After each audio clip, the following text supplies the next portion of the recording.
मेरे पास रेडन को सच बताने के अलावा कोई और रास्ता नहीं था। मुझे लगा शायद वो मुझे मार देगा, मगर उसने मुझे ये डर बस दी। वेट मारक लीला को झट से तोड़ गया था।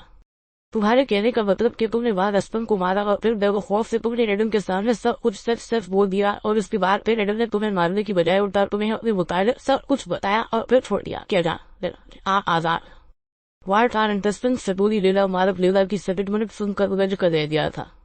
लाइक सीरियसली तुम्हें ऐसा लगता है कि तुम्हारी ये स्टेटमेंट हम मान लेंगे? इंस्पेक्टर तुम्हारे मानने या ना मानने से कोई फर्क नहीं पड़ता। लीला मारक को देखकर अपना लहजा तरस कर रही थी। आज जब मारक इसके सामने आया था, इसके दिमाग में फौरी रस्तम के साथ इसकी दिल याद आ गई थी। इसने सिर्फ लहजा ही तरस किया था, वरना इसका इरादा तो मारक का मुंह नोचने का था। फर्क पड़ता है। Leela I am your officer you are not inspector. क्या तुम्हें याद नहीं कि मैं तुम्हारे साथ काम करने से इनकार कर चुकी हूँ? फिलहाल तुम अपनी स्टेटमेंट रिकॉर्ड करवा रही हो लीला, और उसको रिकॉर्ड करने और क्रॉस चेक करने का इख्तियार मेरे पास ही है। मारक ने लहजा थोड़ा सख्त और बुलंद किया था, जिस पर लीला भी अपनी आवाज बुलंद कर दी। मेरा काम सिर्फ इन्फॉर्मेशन देना है, इंस्पेक्टर इस इन्फॉर्मेशन को बनवाना नहीं। मगर लीला, ये कैसे मुमकिन है कि वो तुम्हारी हकीकत जानने के बाद भी तुम्हें छोड़ दे? पीटरवीर इस बहस में कूद पड़ा था। कम अज कम तुम्हें अपनी स्टेटमेंट से हमें मुतमन करना होगा। ये मुमकिन है इंस्पेक्टर। दरअसल रेडन चाहता है कि मैं इसके लिए काम करूं। लीला लम्हे भर के लिए खामोश रहने के बाद सच बोल गई थी, जो मारक को बिल्कुल हजम नहीं हुआ था। वो इतना बेवकूफ नहीं है कि एक पुलिस स्टेटमेंट पर एतबार करे। इंस्पेक्टर पीटर, क्या आप मुझ पर मारक को चौक नहीं करवा सकते? लीला वजन से बोल रही थी। वो दरअसल मारक के मुंह ही नहीं लगना चाहती थी। उसे बार बार वो वीडियो याद आ रही थी जिसके जरिए मारक उसे ब्लैकमेल करता था। मारक, तुम यही रोको। पीटर ने लीला का हाथ थामा और उसे खींचता हवा दूसरे कमरे में ले गया। लीला को पीटर का ये रवैया अत्यंत अजीब लगा था, मगर वो अनुभव कर गई। शहीद मारक कुछ परेशान है, इसलिए वो ऐसी हरकतें कर रहा है। तुम मुझे बताओ, मुझे तुम पर पूरा भरोसा है। पीटर नरम लहजे में मुखातब हुआ था। दरअसल रेडन को लगता है कि मैं इसके साथ काफी हद तक अटीट हो चुकी हूँ, इसलिए वो मुझ पर एतबार कर रहा है। वो चाहता है कि मैं पुलिस को धोखा देकर इसके लिए काम करूँ। अच्छा ठीक है, मुझे यकीन है कि तुम ठीक कह रही हो, मगर तुम्हें पता है कि इस मिशन को तमाम ऑफिसर्स देख रहे हैं, और जब हम ये बात इनको बताएंगे तो क्या वो हमारा यकीन करेंगे कि एडम जैसा शातिर सफर किसी पुलिस पेजर पर भरोसा कर रहा है? पीटर के लॉजिकल सवाल पर लीला लम्हे भर के लिए खामोश हो गई थी। तुम मुझ पर एतबार कर सकती हो लीला, कम अज कम मुझे मुतमन करो ताकि मैं इस मामले को संभाल सकूं। पीटर ने फिर अपनी बात पर जोर दिया था, जिस पर वो लंबा सांस ले गई। तुम सबको सच सुनना है ना इंस्पेक्टर। तो सच ये है कि मेरा रेडन के साथ सक्सेसफुल रिलेशन है। मैं नहीं जानती कि ये कब और कैसे शुरू हुआ, मगर यही हकीकत है, और अब उसे मेरी आदत हो गई है। इसलिए वो चाहता है कि मैं पुलिस से वदारी करके इसके लिए काम करूं। लीला पीटर पर सब राज खोल गई थी, जो पीटर के लिए ज्यादा हैरान कर नहीं थे। शायद इन सब को उसी की उम्मीद थी। How what is possible? Leela, मुझे नहीं पता इंस्पेक्टर, या समझ वो मैं नहीं बता सकती कि सब कैसे हवा। वैसे भी तुम लोगों ने मुझे एक कार बनाकर ऐसी ये भेजा था कि मैं एडन की पर्सनल स्पीच में जाऊं, और अब जब मैं ऐसा कर चुकी हूं तो वो भी मुझ पर एतबार नहीं करे, तो ये बात पहले भी बता सकती। लीला, इंस्पेक्टर डराई को अंडरस्टैंड में लड़का नहीं हूँ जो चेप कर सबको बताऊंगी कि मैंने रात क्या किया या क्या नहीं। मैं चाहती हूँ कि ये सब हम दोबारा डिस्कस न करें। मुझे नहीं पता कि तुम ऑफिसर्स को कैसे कहो, बट अगर तुम सब चाहते हो कि ये मिशन चलता रहे तो मुझसे कोई भी शख्स इस बारे में बात न करे। It is my personal matter. Really Leela, how much personal? वो तरीके से मुखातब हुआ था जो तुम समझ गए हो। वैसा कुछ नहीं है इंस्पेक्टर, मुझे इस शख्स से कोई मोहब्बत नहीं है। सच तो यह है कि इस दुनिया की हकीकत जानने के बाद मैं खुद को इस मिशन के लिए वक्फ कर चुकी हूँ, और अब यूरोप को इतने बड़े अस्मबुला से बचाने के लिए मुझे जान भी नहीं पड़ी तो मैं पीछे नहीं बनी। लीला का लहजा नम हो गया था, मगर वो अपनी आंखों की पतलियों को ऊपर की तरफ उठाकर उस नमी को वही रोक देना चाहती थी। तुम लोगों ने मुझे इस जहन्नम में पहले तो दिया है, अब इस आग को बुझाने के लिए मुझसे जो भी हो सका मैं जरूर करूंगी। You doing a very job Leela, Peter ने उसे दिलासा दिया था, और फिर अगले ही उन्हें अपने साथ चाय की ऑफर कर दिया। तुम जानती हो मैं डेनमार्क से यहाँ आया, इसलिए यहाँ ज्यादा जगहों को नहीं जानता। इस बहाने तुम भी थोड़ा रिलैक्स फील करोगी। Actually I need some rest. कोई बात नहीं, हम लेट नाइट भी जा सकते हैं। लीला के पास अब कोई बहाना बाकी नहीं बचा था, इसलिए वहां कर गई। एक बड़े से आलीशान घर के एक कमरे में वो तन्हा बिस्तर पर लेटी सुनसान नजरों से छत को घूर रही थी। इसने कुछ देर पहले ही खुद को मखसूस लिबास बनाकर तैयार किया था। Mary darling, you are rock I and your bug friend come in my curb. से बिस्तर पर लेटे ही इस नए कर्ब होने की ऑफर याद आई थी, जो 2 दिन पहले उसके टंकों से मुतासिर होकर से अपने खास कर्ब में आने की ऑफर दे गया था। मरी डार्लिंग के टंकों की धूल अब पूरे यूके में होने लगी थी। लंदन में हर कोई इसे प्राइवेट पार्टीज में बुलाने के लिए बेताब था, मगर अब इसके लिए अपनी पहचान छुपाना पैसा कमाने से ज्यादा जरूरी हो गया था। यही वजह थी कि इसने खुद को बहुत गंभीर कर्बज तक महदूद कर रखा था, जहां वो चेहरे पर मखसूस मास्क लगाकर अपनी शक्ल छुपा लेती थी। मनी डार्लन हमेशा की तरह आज भी कर्ब जाने के लिए ही तैयार हुई थी कि सख्त सर्दी में गर्म बिस्तर की गर्माहट ने उसे आज जाने का इरादा तय करने पर मजबूर कर दिया था। दरवाजे पर होती दस्तक उसे एक बार के लिए फिर इस आरामदायक बिस्तर से निकाल बाहर लाई थी, और वो उसी मखसूस लिबास में जो बमशक्ल इसके सीने से रानों तक को कोर कर रहा था। कमरे के दरवाजे की तरफ जाने लगी। वो जानती थी उस वक्त दरवाजे पर कौन हो सकता था, इसलिए उसे अपने लिबास की ज्यादा फिक्र भी नहीं थी। माहा मैडम, क्या आज तुम्हारा कर्ब जाने का कोई इरादा नहीं है? कभी उस सवालिया अंदाज में माहा से मुखातब हुआ था। मेरा मतलब बाहर मनी डार्लन को लेने के लिए गाड़ी खड़ी है, क्या इनको इनकार कर दो? हाँ, कभी मेरा आज जाने का मूड नहीं है। आई नेट सम वेस्ट वो लब सटके लगे होठों को एक तरफ को लंबा कर रही थी। तुम्हें पता है ना कि अस्पताल मैंने 20 महीने ही देनी है, और उसके बावजूद तुम हर दूसरे दिन कर्ब से आफ करती हो। कभी उन्हें अपना लहजा थोड़ा सा क्या था, दो जाबस कर रही हूँ ना, कभी उस वजह से ही कर रही हूँ, वरना मुझे कोई शौक नहीं है कि चेहरा छपा कर नाचो। तो कोई एहसान थोड़ी कर रही वो बीवी हो तुम मेरी, और वैसे भी मेरी सारी कमाई इन केसेस पर लग जाती है जो हर महीने तुम्हारा सावता सब मुझ पर कर देता है। मैं तो कोर्ट के चक्कर लगा कर आधा रह गया। कभी उन्हें बटबटाई बात माहा के सामने खोल दी थी, जिसका कोई वजूद ही नहीं था। कभी सिर्फ मार्क के कहने पर माहा की जिंदगी को तंग किए हुआ था। चलो, ये तो शुक्र है कि तुम्हें ये याद है कि मैं बीवी हूँ तुम्हारी, वरना जिस तरह तुम मुझे डांस क्लब में जाने के लिए कहते हो, मुझे लगा था कि तुम मेरा और अपना रिश्ता भूल चुके हो। शहीद माहा का अंदाज खासा तंजिया था, अगरचे उसे खुद को शो ऑफ करने का शौक मगर इतना भी नहीं कि उससे रोजाना नंगी होकर नाचना अरे वो ना चाहती हो, भी मजबूरी में करब जाती। मुझे कोई शौक नहीं है माहा बेगम के तुम्हें मनी डार्लन बनाओ। तुम्हें तो मेरा शुक्र गुजार होना चाहिए जो मैं तुम्हें तलाक नहीं दे रहा, बल्कि उल्टा तुम्हें अपने पास रखने की खातिर अपना पैसा पानी की तरह बाहर आ। वरना तुम जानती हो कि जैसे ही मैं तुम्हें तलाक दूंगा वैसे ही फिरोज तुम्हें गोली मार देगा। हाँ, मैं बहुत शुक्र गुजार हूं तुम्हारी। मुझे महबूब के ख्वाब देखा कर यहाँ जलील करने पर तुम औरतें कभी खुश नहीं हो सकती। इतने खूबसूरत बंगले में रहने की खातिर सिर्फ तुम्हें क्लब में नाचना ही तो होता है, और तुम्हें अब वो भी मुश्किल लगने लगा है। हालांकि तुमने अपनी मर्जी से ये सब शुरू किया था। मिस्टर कबीर, मैंने आराम करने के लिए आफ किया है, क्या मैं आराम कर सकती हूँ? माहा बेतकल्फी से जुमला बोल रही थी। हाँ, कर सकती हो मनी डार्लन, वो वापस पलटते पलटते फिर से रखा था। तुम्हें मैंने कहा था कि कंपनी डायरेक्टर मुस्तफा मार्क से मिलना और उनसे मेरी बात करना, इस सब का क्या बना? मैंने तुम्हें पहले भी बताया था। कबीर के इसका सेक्रेटरी धरकी बढ़ाया। तुम कोई और तरीका ढूंढ लो इनसे मिलने का। माहा उन चढ़ाते हुए इनकार कर रही थी।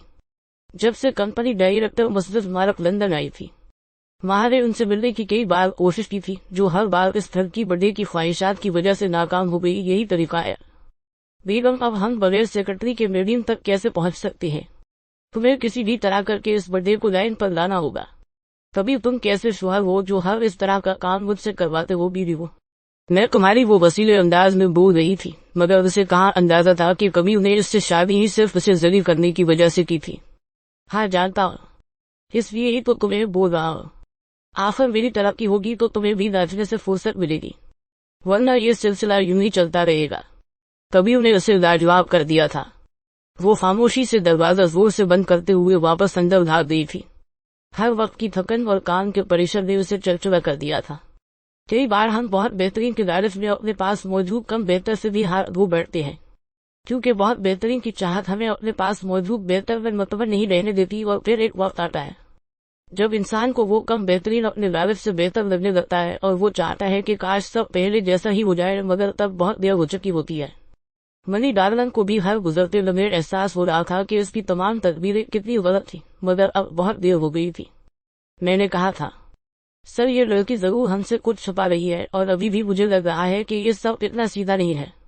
मार्क कौन, हम जरूरत से ज्यादा एहतियात कर रहे हैं। हो सकता है वो जो बोल रही वो सब वैसा ही हो। वो मीटिंग रूम में बैठे सारी सूरत समझने की कोशिश कर रहे थे। लीला ने एक ही बार में 2 झटके ऐसे दिए थे कि वो उलझ कर रह गए थे। मुझे अभी भी लगता है कि लीला झूठ बोल रही है।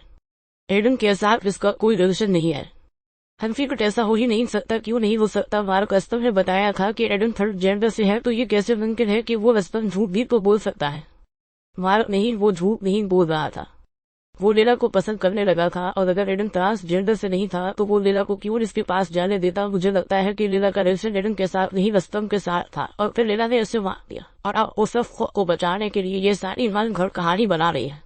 मारक ने अपने दिमाग के घोड़ों को दौड़ा था, इसके लिए लीला पर यकीन करना मुश्किल ही नहीं नामुमकिन हो गया था। हो सकता है कि तुम्हारी बात ठीक हो मारक, मगर हमारे पास इसको क्रॉस चेक करने का कोई तरीका नहीं है। अगर हमने ये वचन चलाना है तो हमारी मजबूरी है कि हमें लीला की हर बात पर आंख बंद करके यकीन कर। सीनियर ऑफिसर मारक को समझाने की कोशिश कर रहा था, जो माथे पर हाथ रखे बैठा था। मारक, मुझे पता है कि तुम सदमे में हो, मगर अंडरस्टैंडिंग के हम इस बार नाकाम हमें है, मगर अब ये एक बड़ी खबर है।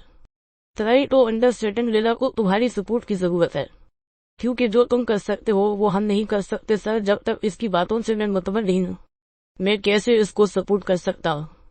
वो गार्ड मारक, देखो हम लीला को इस मिशन में क्यों लाए थे, सिर्फ इसलिए कि वो एडन की पर्सनल स्पेस में जाए, और उसने वही क्या पीटर ने भी मारक को तस्वीर दी थी जिस पर वो खामोश सा होकर रह गया था। सो गाइस, आज से हमारा ये मिशन एक नए मरहले में दाखिल हो रहा है। आज हम इस मिशन का दूसरा फेज शुरू कर रहे हैं। लीला एडम की पर्सनल स्पेस में है, और एडम चाहता है कि लीला इसके लिए काम करे, बिल्कुल इसी तरह जिस तरह रस्तम और सोफिया इसके लिए काम करते थे। इसलिए उसने लिली को चेक करने के लिए वो पार्सल उसे दिया था। तुम्हारे ख्याल से अब हमें इस पार्सल का क्या करना चाहिए? सीनियर ऑफिसर इन दोनों से मुखातब हुआ था। मेरे ख्याल से इस पार्सल को अपने पास रख लेना चाहिए, ताकि हम अगली बार किसी डरबस को पकड़े तो क्रॉस चेक कर सके कि ये डरबस कहाँ से आई है। नहीं पीटर, ये फजूल होगा। ऑफिसर ने इसकी तजवीज झटला दी थी। अब मारक की बारी थी कि वो अपनी तजवीज देता। मेरे ख्याल से हमें ये पार्सल लीला को वापस करना चाहिए, ताकि वो एडन के बताए हुए एड्रेस पर डिलीवर कर दे। एग्जीक्यूटिव वर्क हमें यही करना चाहिए। हमें इस फेज में सपोर्ट करना, ताकि वो एडन का काम करे, और दिन बदल इसकी पर्सनल स्पेस में धस पी जाए। वो एडन के जितना पास जाएगी, हम इस मिशन की कामयाबी में कितना करीब होंगे। सीनियर ऑफिसर ने अपना प्लान इन दोनों के सामने रख दिया था, और अगर इस सब के चलते लीला ही हमारे हाथ से निकल गई तो, क्योंकि अगर इसका वाकई ही एडन के साथ ऐसा कोई रिलेशन है तो कब तक वो इससे धोखा रहने। मेरा मतलब वो एक जवान लड़की है, और नॉर्मल लड़कियों की तरह इसकी फीलिंग्स भी होंगी। वो कब तक इन सब फीलिंग्स को उस मिशन पर कुर्बान करेगी?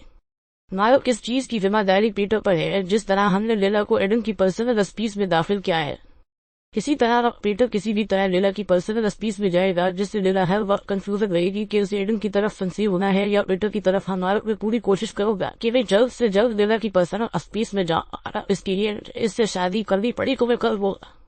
पीटर ने भी मारक को मुतमन करने की कोशिश की थी। मेरे पास एडन को सच बताने के अलावा कोई और रास्ता नहीं था। मुझे लगा शायद वो मुझे मार देगा, मगर उसने मुझे ये डरबस दी। वेट मारक लीला को झट से तोड़ गया था।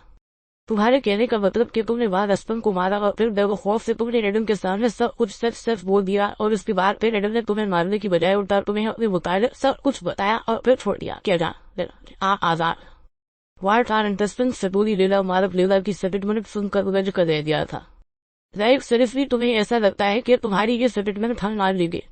इंस्पेक्टर, तुम्हारे मानने या ना मानने से कोई फर्क नहीं पड़ता। लीला मारक को देखकर अपना लहजा तरस कर रही थी।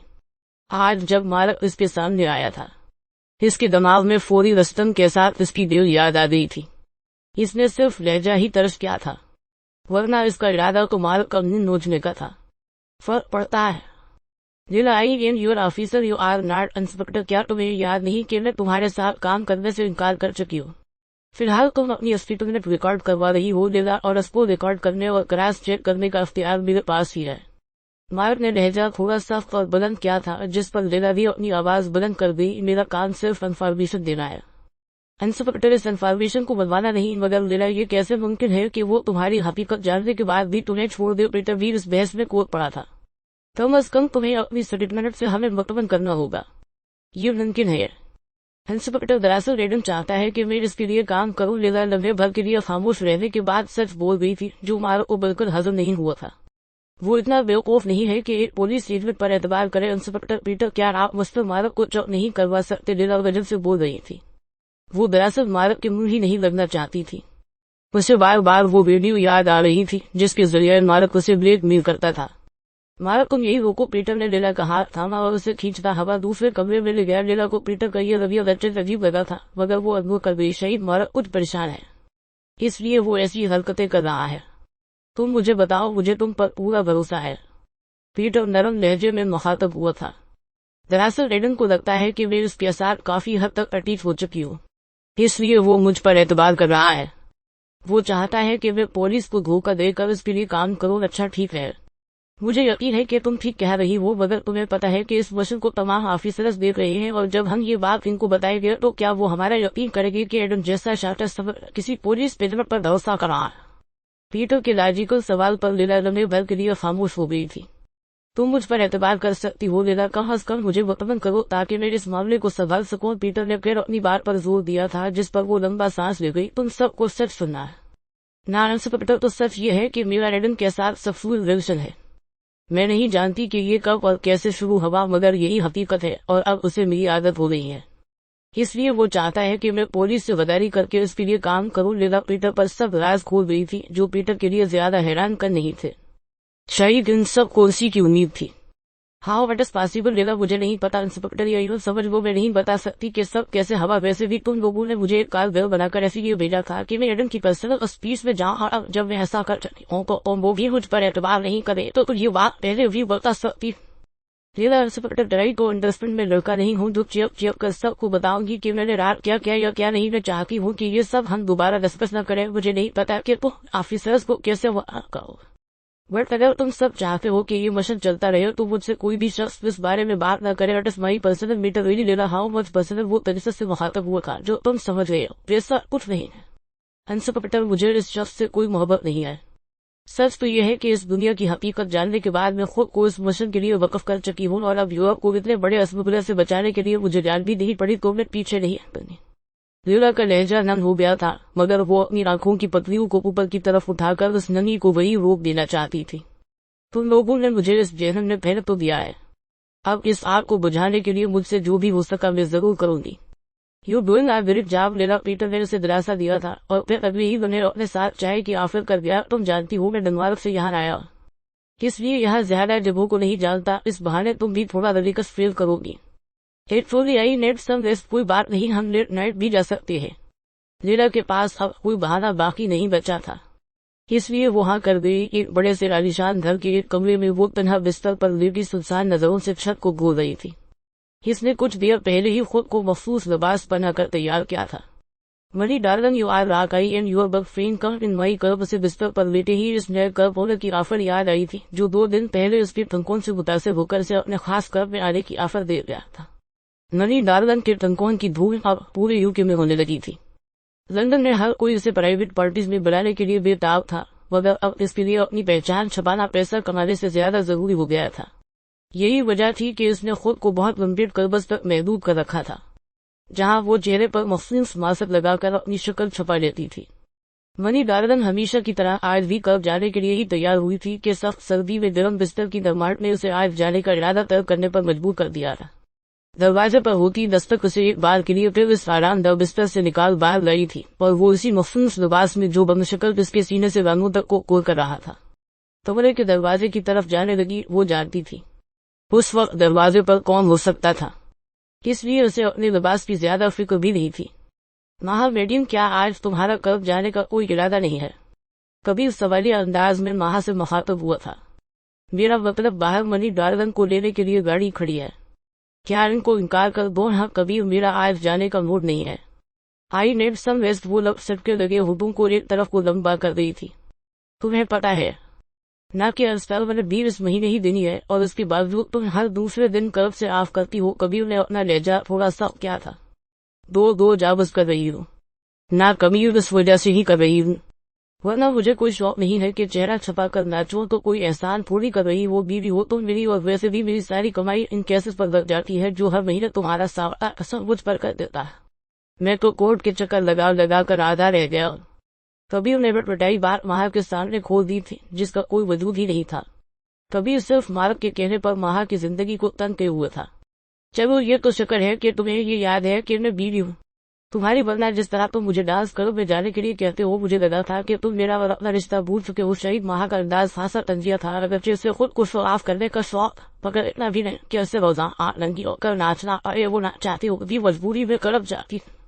मुझे कोई शौक नहीं है माहा बेगम के तुम्हें मनी डार्लिंग बनाओ। तुम्हें तो मेरा शुक्र गुजार होना चाहिए जो मैं तुम्हें तलाक नहीं दे रहा, बल्कि उल्टा तुम्हें अपने पास रखने की खातिर अपना पैसा पानी की तरह बाहर आ वरना तुम जानती हो कि जैसे ही मैं तुम्हें तलाक दूंगा वैसे ही फिरोज तुम्हें गोली मार देगा।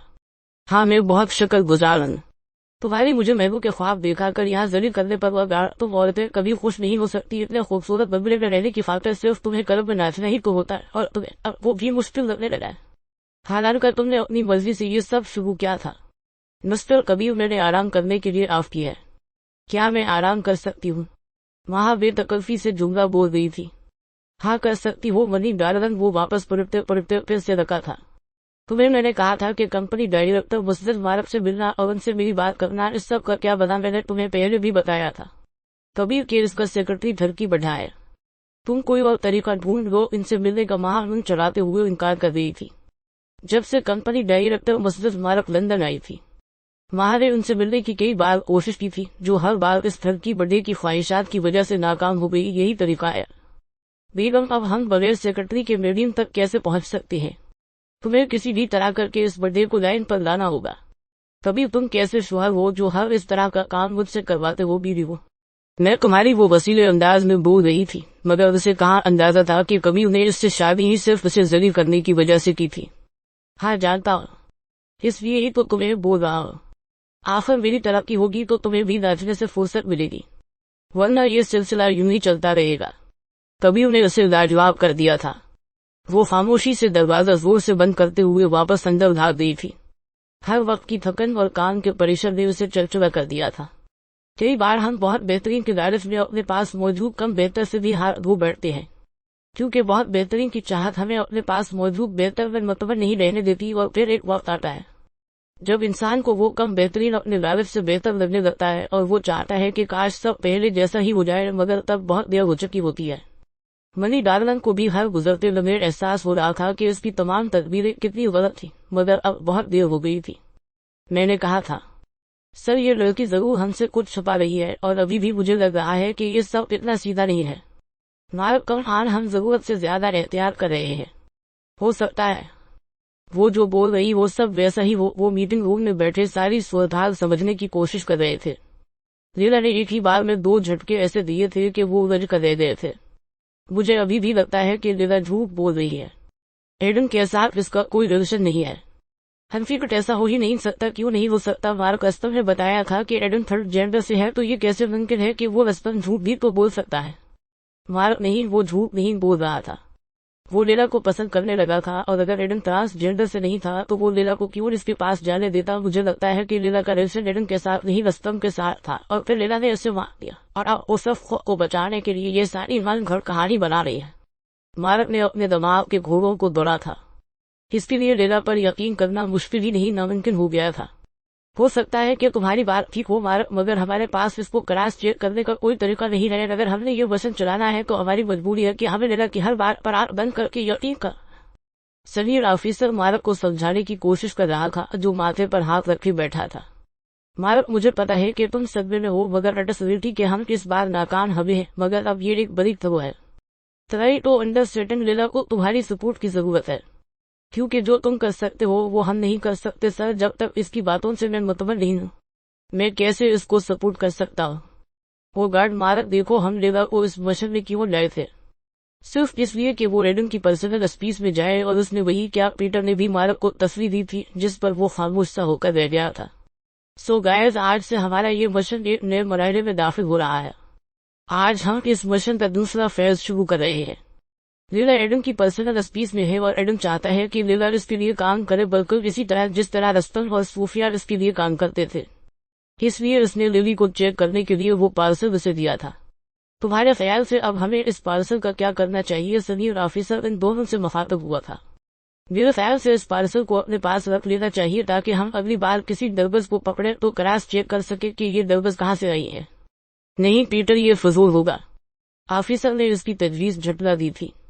अब मार्क की बारी थी कि वो अपनी तजवीज देता। मेरे ख्याल से हमें ये पार्सल लीला को वापस करना चाहिए, ताकि वो एडन के बताए हुए एड्रेस पर डिलीवर कर दे। मार्क, हमें यही करना चाहिए। हमें इस फेज में सपोर्ट करना है, ताकि वो एडन का काम करे और दिन बदल इसकी पर्सनल स्पेस में धंसती जाए। वो एडन के जतला पास जाएगी।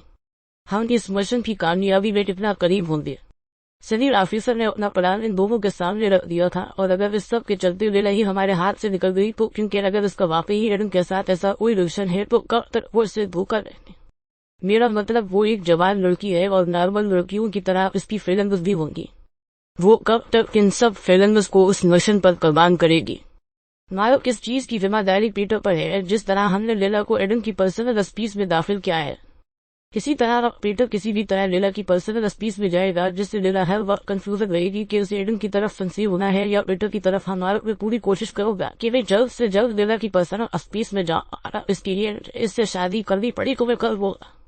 पीटर ने भी मार्क को मुतमन करने की कोशिश की थी। मेरे पास एडन को सच बताने के अलावा कोई और रास्ता नहीं था।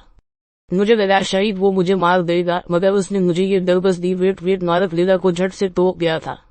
तुम्हारे कहने का मतलब कि तुमने बाद अस्पन को मारा और फिर डर खौफ से तुमने एडन के सामने सब कुछ सच बोल दिया, और उसके बाद फिर एडन ने तुम्हें मारने की बजाय उल्टा तुम्हें अपने मुताबिक सब कुछ बताया और फिर छोड़ दिया। क्या जा आजाद वार्ड आर इंटरेस्टिंग से पूरी लीला मारक लीला की सेटलमेंट सुनकर गज कर दे दिया था। लाइक सिर्फ भी तुम्हें ऐसा लगता है कि तुम्हारी ये सेटलमेंट हम मान लेंगे। इंस्पेक्टर तुम्हारे मारने या ना मारने से कोई फर्क नहीं पड़ता। लीला मारक को देखकर अपना लेजर तरस कर रही थी। आज जब मारक इसके सामने आया था, इसके दिमाग में फौरी रस्तम के साथ इसकी दिल याद आ गई थी। इसने सिर्फ लहजा ही तरस किया था, वरना इसका इरादा तो मारक का मुंह नोचने का था। फर्क पड़ता है। Leela I am your officer, you are not inspector. क्या तुम्हें याद नहीं कि मैं तुम्हारे साथ काम करने से इनकार कर चुकी हूँ? फिलहाल तुम अपनी स्टेटमेंट रिकॉर्ड करवा रही हो लीला, और उसको रिकॉर्ड करने और क्रॉस चेक करने का इख्तियार मेरे पास ही है। मार्क ने लहजा थोड़ा सख्त और बुलंद किया था, जिस पर लीला भी अपनी आवाज बुलंद कर दी। मेरा काम सिर्फ इन्फॉर्मेशन देना है, इंस्पेक्टर इस इन्फॉर्मेशन को बनवाना नहीं। मगर लीला, ये कैसे मुमकिन है कि वो तुम्हारी हकीकत जानने के बाद भी तुम्हें छोड़ दे? पीटर भी इस बहस में कूद पड़ा था। कम अज कम तुम्हें अपनी स्टेटमेंट से हमें मुतमन करना होगा। ये मुमकिन है। इंस्पेक्टर दरअसल एडन चाहता है कि मैं इसके लिए काम करूं। लीला लम्हे भर के लिए खामोश रहने के बाद सच बोल गई थी, जो मार्क को बिल्कुल हजम नहीं हुआ था। वो इतना बेवकूफ नहीं है कि एक पुलिस स्टेटमेंट पर एतबार करे। इंस्पेक्टर पीटर, क्या आप मुझ पर मार्क को चौक नहीं करवा सकते? लीला वजन से बोल रही थी। वो दरअसल मार्क के मुंह ही नहीं लगना चाहती थी।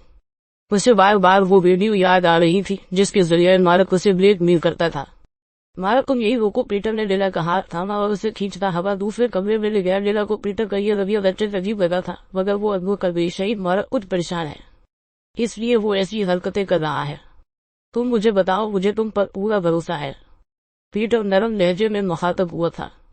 दरअसल एडन को लगता है कि मैं इसके साथ काफी हद तक अटैच हो चुकी हूँ, इसलिए वो मुझ पर एतबार कर रहा है।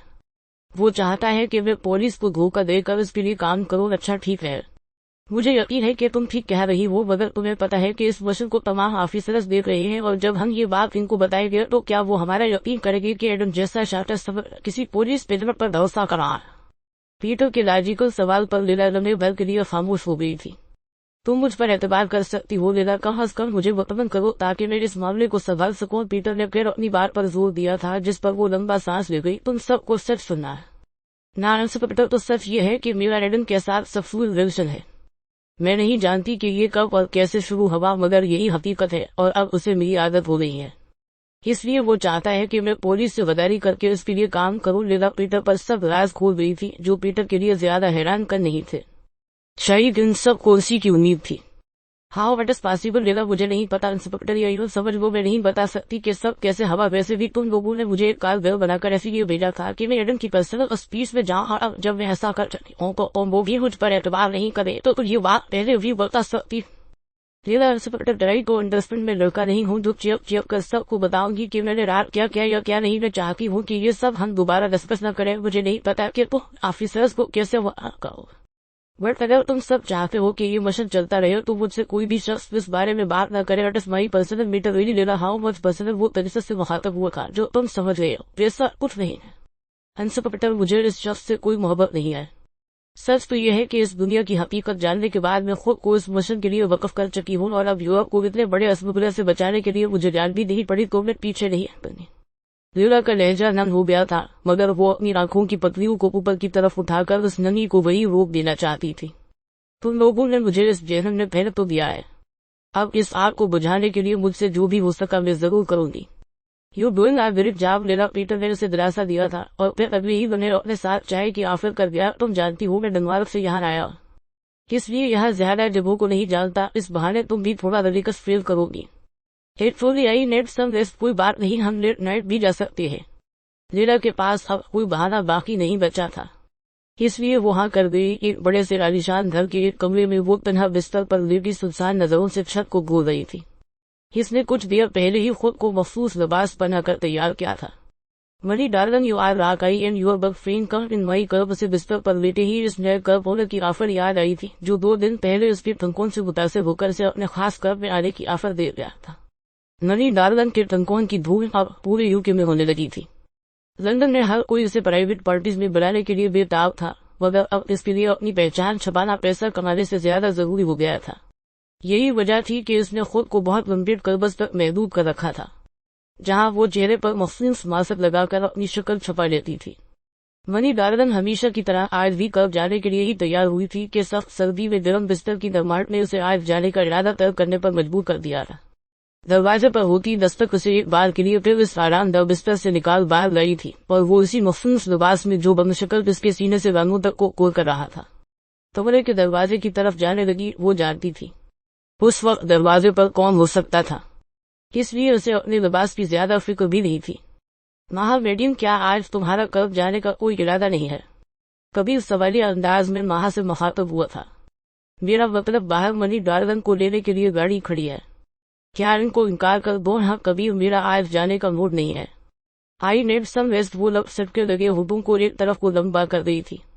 तुम्हें पता है ना कि अस्पताल वाले 20 महीने ही देनी है, और उसके बावजूद तुम हर दूसरे दिन कर्ब से ऑफ करती हो। कभी उन्हें अपना लहजा थोड़ा सा क्या था, दो जाबस कर रही हूँ ना, कभी इस वजह से ही कर रही हूँ, वरना मुझे कोई शौक नहीं है कि चेहरा छपा कर नाचो। तो कोई एहसान थोड़ी कर रही वो बीवी हो तुम मेरी, और वैसे भी मेरी सारी कमाई इन केसेस पर लग जाती है जो हर महीने तुम्हारा सारा कसम मुझ पर कर देता है।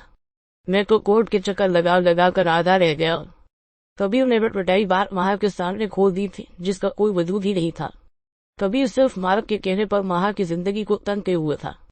चलो ये तो शुक्र है कि तुम्हें ये याद है कि मैं बीवी हूँ तुम्हारी, वरना जिस तरह तुम मुझे डांस करो में जाने के लिए कहते हो, मुझे लगा था कि तुम मेरा और अपना रिश्ता भूल चुके हो। शहीद माहा का अंदाज खासा तंजिया था, अगर उसे खुद को शो ऑफ करने का शौक, मगर इतना भी नहीं कि उससे रोजा नंगी होकर नाचना, अरे वो ना चाहती हो भी मजबूरी में करब जाती। मुझे कोई शौक नहीं है माहा बेगम के तुम्हें मनी डार्लिंग बनाओ। तुम्हें तो मेरा शुक्र गुजार होना चाहिए जो मैं तुम्हें तलाक नहीं दे रहा, बल्कि उल्टा तुम्हें अपने पास रखने की खातिर अपना पैसा पानी की तरह बाहर आ, वरना तुम जानती हो कि जैसे ही न तुम्हें तलाक दूंगा वैसे ही फिरोज तुम्हें गोली मार देगा। हाँ, मैं बहुत शुक्र गुजार हूं। तुम्हारी मुझे महबूब के ख्वाब देखा कर यहाँ जलील करने पर वह तुम औरतें कभी खुश नहीं हो सकती। इतने खूबसूरत बबले में रहने की खातिर सिर्फ तुम्हें क्लब में नाचना ही तो होता है, और तुम्हें अब वो भी मुश्किल लगने लगा है। हालांकि तुमने अपनी मर्जी से ये सब शुरू किया था। मिस्टर कबीर, मैंने आराम करने के लिए ऑफ किया है, क्या मैं आराम कर सकती हूँ? माहा बेतकल्फी से जुमला बोल रही थी। हाँ कर सकती हो मनी डार्लिंग, वो वापस पलटते फिर से रखा था। तुम्हें मैंने कहा था कि कंपनी डायरेक्टर मुस्लिम मार्क से मिलना और उनसे मेरी बात करना, इस सब का क्या बना? मैंने तुम्हें पहले भी बताया था। कबीर के इसका सेक्रेटरी धरकी बढ़ाए, तुम कोई और तरीका ढूंढ लो इनसे मिलने का। माहा चलाते हुए इनकार कर रही थी। जब से कंपनी डायरेक्टर मुस्लिम मार्क लंदन आई थी, माहा ने उनसे मिलने की कई बार कोशिश की थी, जो हर बार इस धरकी बढ़े की ख्वाहिशात की वजह से नाकाम हो गई। यही तरीका है बेगम, अब हम बगैर सेक्रेटरी के मीडियम तक कैसे पहुंच सकते हैं? तुम्हें किसी भी तरह करके इस बर्थडे को लाइन पर लाना होगा। तभी तुम कैसे शोहर हो जो हर इस तरह का काम मुझसे करवाते हो बीवी हो। मैं तुम्हारी वो वसीले अंदाज में बोल रही थी, मगर उसे कहाँ अंदाजा था कि कभी उन्हें इससे शादी ही सिर्फ उसे जलील करने की वजह से की थी। हाँ जानता हूँ, इसलिए ही तो तुम्हें बोल रहा हूँ। आखिर मेरी तरक्की होगी तो तुम्हें भी नाचने से फुर्सत मिलेगी, वरना ये सिलसिला यूं ही चलता रहेगा। कभी उन्हें उसे लाजवाब कर दिया था। वो खामोशी से दरवाजा जोर से बंद करते हुए वापस अंदर भाग गई थी। हर वक्त की थकन और काम के प्रेशर ने उसे चिड़चिड़ा कर दिया था। कई बार हम बहुत बेहतरीन किरदार में अपने पास मौजूद कम बेहतर से भी हार धो बैठते हैं, क्योंकि बहुत बेहतरीन की चाहत हमें अपने पास मौजूद बेहतर में मतबर नहीं रहने देती। और फिर एक वक्त आता है जब इंसान को वो कम बेहतरीन अपने लालिफ से बेहतर लगने लगता है, और वो चाहता है कि काश सब पहले जैसा ही हो जाए, मगर तब बहुत देर हो चुकी होती है। मनी डार्लन को भी हर गुजरते लम्हे एहसास हो रहा था कि उसकी तमाम तदबीरें कितनी गलत थी, मगर अब बहुत देर हो गई थी। मैंने कहा था, सर ये लड़की जरूर हमसे कुछ छुपा रही है और अभी भी मुझे लग रहा है कि ये सब इतना सीधा नहीं है। नायक खान हम जरूरत से ज्यादा एहतियात कर रहे हैं। हो सकता है वो जो बोल रही वो सब वैसा ही वो मीटिंग रूम में बैठे सारी सूरत समझने की कोशिश कर रहे थे। लीला ने एक ही बार में 2 झटके ऐसे दिए थे कि वो उलझ कर रह गए थे। मुझे अभी भी लगता है कि लीला झूठ बोल रही है। एडन के साथ इसका कोई रिलेशन नहीं है। हनफिकट ऐसा हो ही नहीं सकता। क्यों नहीं हो सकता? मार्क अस्तम ने बताया था कि एडन थर्ड जेंडर से है, तो ये कैसे मुमकिन है कि वो अस्तम झूठ भी तो बोल सकता है? मार्क नहीं, वो झूठ नहीं बोल रहा था। वो लीला को पसंद करने लगा था, और अगर एडन ट्रांसजेंडर से नहीं था तो वो लीला को क्यों इसके पास जाने देता? मुझे लगता है कि लीला का रिलेशन एडन के साथ नहीं अस्तम के साथ था, और फिर लीला ने उसे मार दिया, और अब उसफ को बचाने के लिए ये सारी मन घर कहानी बना रही है। मार्क ने अपने दिमाग के घोड़ों को दौड़ा था। इसके लिए लीला पर यकीन करना मुश्किल ही नहीं, नामुमकिन हो गया था। हो सकता है कि तुम्हारी बात ठीक हो मार्क, मगर हमारे पास इसको क्रॉस चेक करने का कोई तरीका नहीं है। अगर हमने ये वचन चलाना है तो हमारी मजबूरी है कि हमें लीला की हर बात पर आंख बंद करके यकीन कर। सीनियर ऑफिसर मार्क को समझाने की कोशिश कर रहा था, जो माथे पर हाथ रखे बैठा था। मार्क, मुझे पता है कि तुम सदमे में हो, मगर अंडरस्टैंडिंग कि हम इस बार नाकाम हुए हैं, मगर अब ये एक बड़ी खबर है। ट्राई टू अंडरस्टैंड, लीला को तुम्हारी सपोर्ट की जरूरत है, क्योंकि जो तुम कर सकते हो वो हम नहीं कर सकते सर। जब तक इसकी बातों से मैं मुतमन नहीं हूँ, मैं कैसे इसको सपोर्ट कर सकता हूँ? वो गार्ड मार्क, देखो हम लीला को इस मिशन में क्यों लाए थे? सिर्फ इसलिए कि वो एडन की पर्सनल स्पेस में जाए, और उसने वही क्या पीटर ने भी मार्क को तस्वीर दी थी, जिस पर वो खामोश सा होकर रह गया था। सो गाइस, आज से हमारा ये मिशन एक नए मरहले में दाखिल हो रहा है। आज हम इस मिशन का दूसरा फेज शुरू कर रहे हैं। लीला एडम की पर्सनल स्पेस में है, और एडम चाहता है कि लीला इसके लिए काम करे, बिल्कुल इसी तरह जिस तरह रस्तन और सूफिया इसके लिए काम करते थे।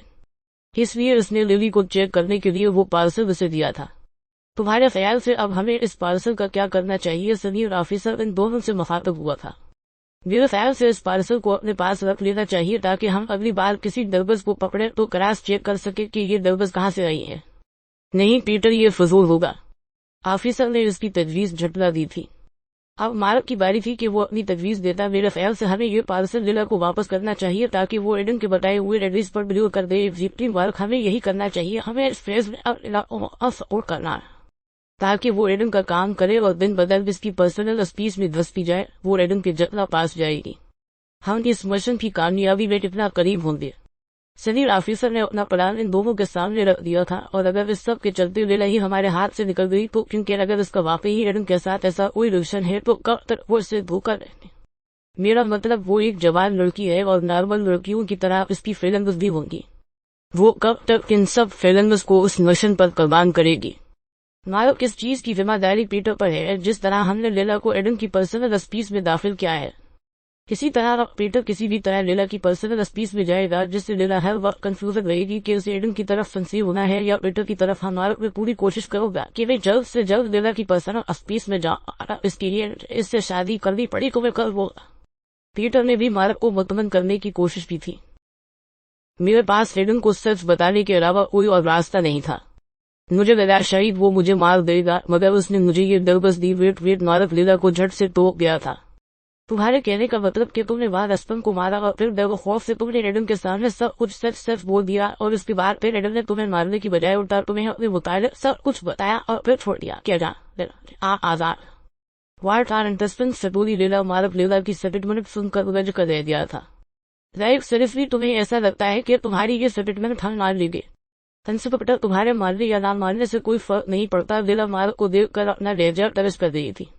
आज जब मार्क इसके सामने आया था, इसके दिमाग में फौरी रस्तम के साथ इसकी दिल याद आ गई थी।